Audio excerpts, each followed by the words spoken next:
نحمده ونصلي ونسلم على رسوله الكريم اما بعد فاعوذ بالله من الشیطان الرجیم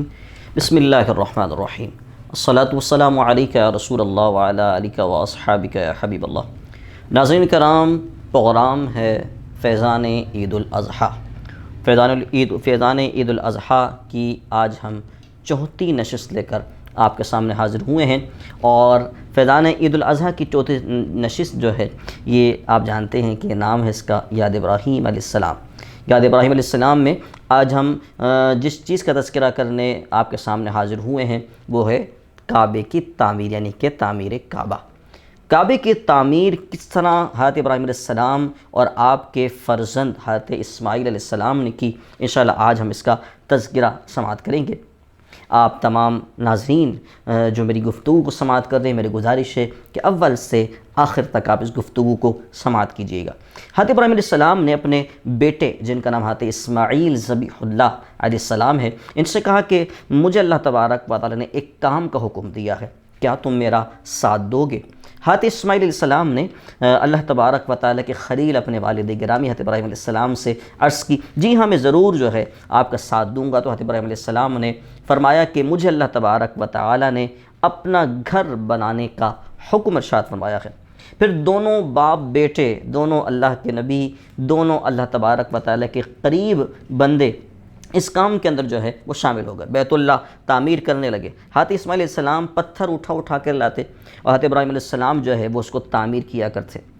بیت اللہ کی دیواریں جب حضرت ابراہیم علیہ السلام کے قد سے بلند ہو گئیں تو حضرت اسماعیل علیہ السلام ایک پتھر لے کر آئے جس کو ہم مقام ابراہیم کہتے ہیں اور جس کی لوگ آنکھوں سے زیارت کیا کرتے ہیں۔ جی ہاں، مقام ابراہیم جس پر حضرت ابراہیم علیہ السلام جو ہے کھڑے ہوئے، اور یہ پتھر وہ تھا کہ جیسے جتنا زیادہ کعبے کی دیواریں بلند ہوتی جاتی، یہ پتھر بھی جو ہے یہ حضرت ابراہیم علیہ السلام کو جو ہے زمین سے بلند کرتا جاتا۔ حضرت ابراہیم علیہ السلام جو ہے بیت اللہ کی تعمیر کرتے ہوئے اللہ کی بارگاہ میں یہ دعا عرض کر رہے تھے جو سورہ بقرہ آیت نمبر 127 میں ہے، ربنا تقبل منا انک انت السمیع العلیم،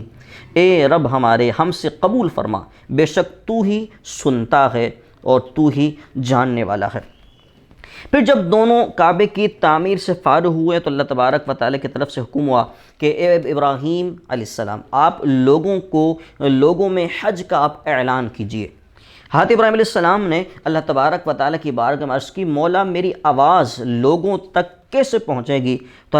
اللہ تبارک و تعالی کی طرف ارشاد ہوا، ندا کرنا یعنی کہ آواز کو بلند کرنا، دعوت دینا یہ آپ کا کام ہے، لیکن آواز کو پہنچانا یہ ہمارا کام ہے۔ حضرت ابراہیم علیہ السلام جبل ابو قبیس پر کھڑے ہو گئے اور آپ نے لوگوں کو حج بیت اللہ یعنی کہ بیت اللہ کا حج کرنے کی جو ہے وہ آپ نے لوگوں کو دعوت دی۔ وَأَذِّن فِي النَّاسِ جو اللہ کا حکم تھا اس پر آپ نے عمل کیا، مسلمانوں کو لوگوں کو آپ نے جو ہے بیت اللہ کی طرف حج کرنے کی جو ہے دعوت دی۔ روح المعانی کے اندر تفسیر روح المعانی میں یہ بات ذکر کی گئی کہ لوگوں نے اس کا جواب دیا، کس طرح باپ کے پیٹوں میں اور ماں کے رحموں میں اس کا جواب دیا۔ جس نے ایک مرتبہ لبیک کہا وہ ایک مرتبہ حج کرے گا، اور جس نے 10 مرتبہ لبیک کہا وہ 10 مرتبہ جو ہے وہ حج کرے گا۔ قرآن مجید فرقان حمید میں اس کا تذکرہ یوں ہوا، وَإِذْ يَرْفَعُ إِبْرَاهِيمُ الْقَوَاعِدَ مِنَ الْبَيْتِ وَإِسْمَاعِيلُ رَبَّنَا تَقَبَّلْ مِنَّا إِنَّكَ أَنْتَ السَّمِيعُ الْعَلِيمُ، اور جب اٹھاتا تھا ابراہیم اس گھر کی بنیادیں اور اسماعیلی کہتے ہوئے، اے رب ہمارے ہم سے قبول فرما، بے شک تو ہی سنتا جانتا ہے۔ پھر آگے اس وقت بھی یہ دعا جو ہے کی جا رہی تھی جو اللہ تبارک و تعالی نے قرآن مجید میں ذکر فرمائی، ربنا وجعلنا مسلمین لک ومن ذریتنا امۃ مسلمۃ لک وارنا مناسکنا وتب علینا انک انت التواب الرحیم، اے رب ہمارے اور کر ہمیں تیرے حضور گردن رکھنے والا اور ہماری اولاد میں سے ایک امت تیری فرما بردار، اور ہمیں ہماری عبادت کے قاعدے بتا اور ہم پر اپنی رحمت کے ساتھ رجوع فرما، بے شک تو ہی بہت توبہ قبول فرمانے والا مہربان ہے۔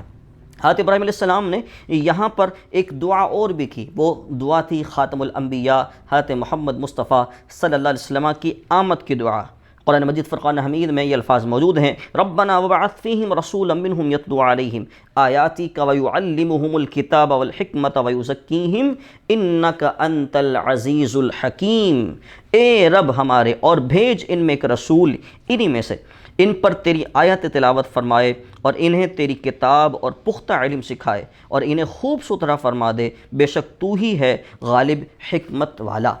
بیت اللہ 10 مرتبہ تقریباً تعمیر ہوا۔ حضرت علامہ جلال الدین سیوطی شافعی رحمۃ اللہ تعالی تاریخ مکہ میں تحریر فرماتے ہیں کہ بیت اللہ 10 مرتبہ تعمیر کیا گیا۔ سب سے پہلے فرشتوں نے اس کو بیت المعمور کے ٹھیک اسی جو ہے وہ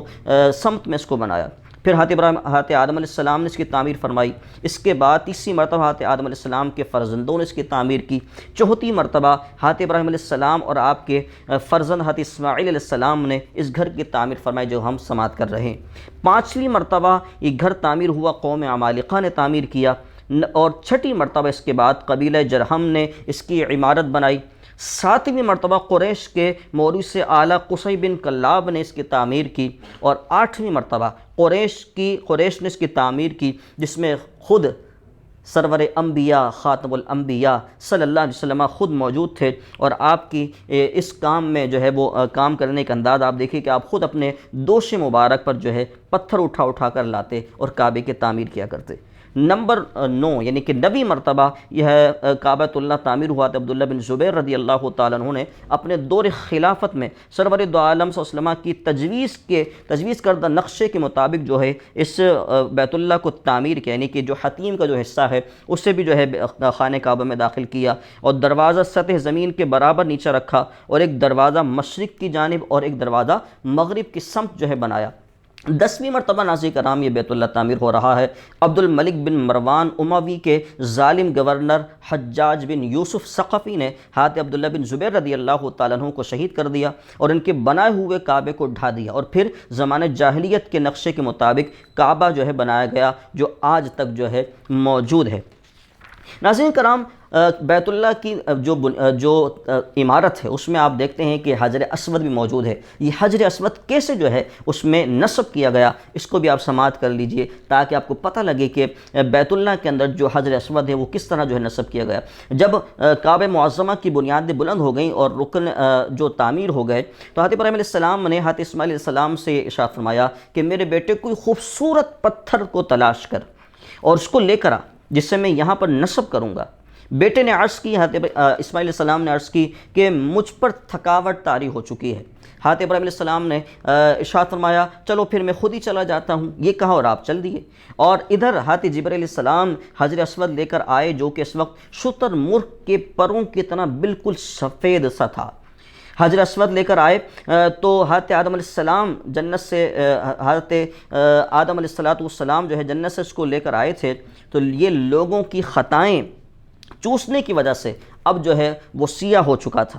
یہ پتھر سیاہ ہو چکا تھا۔ ادھر حضرت اسماعیل علیہ السلام بھی پتھر جو ہے لینے کے لیے وہاں سے اپنی جگہ سے چل دیے، یعنی کہ یہاں حضرت ابراہیم علیہ السلام چل دیے اور یہاں حضرت اسماعیل علیہ السلام چل دیے۔ جب حضرت اسماعیل علیہ السلام کوئی اور پتھر لے کر آئے تو رکن کے پاس حجر اسود پا کر عرض کیا ابا جان یہ پتھر کون لے کر آیا ہے؟ حضرت ابراہیم علیہ السلام نے فرمایا وہ جو تجھ سے چست تھا۔ دونوں نے حجر اسود لگا دیا، دونوں خانہ کعبہ کی تعمیر کر رہے تھے اور دعا پڑھ رہے تھے، ربنا تقبل منا انک انت السمیع العلیم، اے رب ہمارے ہم سے قبول فرما، بے شک تو ہی سننے والا اور جاننے والا ہے۔ ناظرین کرام، اس طرح یہ بیت اللہ جو ہے وہ تعمیر ہوا۔ یہ بیت اللہ بالکل اس سمت میں ہے کہ جس سمت میں بیت المعمور ہے۔ بیت المعمور یہ فرشتوں کے جو ہے وہ جس طرح ہمارے یہاں پر بیت اللہ ہے خانہ کعبہ، اسی طرح فرشتوں کے لیے جو ہے وہ بیت المعمور ہے۔ ناظرین کرام، انشاءاللہ ہم آگے ایک قسط اور لے کر آئیں گے جس میں ہم تذکرہ حضرت ابراہیم علیہ السلام کا کریں گے، اور اس قسط میں اس نشست میں انشاءاللہ ہم ذکر کریں گے کہ حضرت ابراہیم علیہ السلام کو نمرود نے کس طرح جو ہے وہ آگ میں جو ہے وہ ڈال دیا تھا، وہ پورا واقعہ انشاءاللہ ہم سماعت کریں گے۔ مجھے یقین ہے کہ آپ جس طرح ہمارے ویڈیوز دیکھ رہے ہیں انشاءاللہ آنے والے ویڈیو بھی انشاءاللہ آپ جو ہے وہ دیکھ سکیں گے۔ جب تک کے لیے اپنے بھائی محمد نعمان مدنی کو اجازت دیجیے گا، انشاءاللہ اگلی والی ویڈیو کے ساتھ انشاءاللہ آپ کے سامنے ضرور حاضر ہوں گے۔ السلام علیکم ورحمۃ اللہ وبرکاتہ۔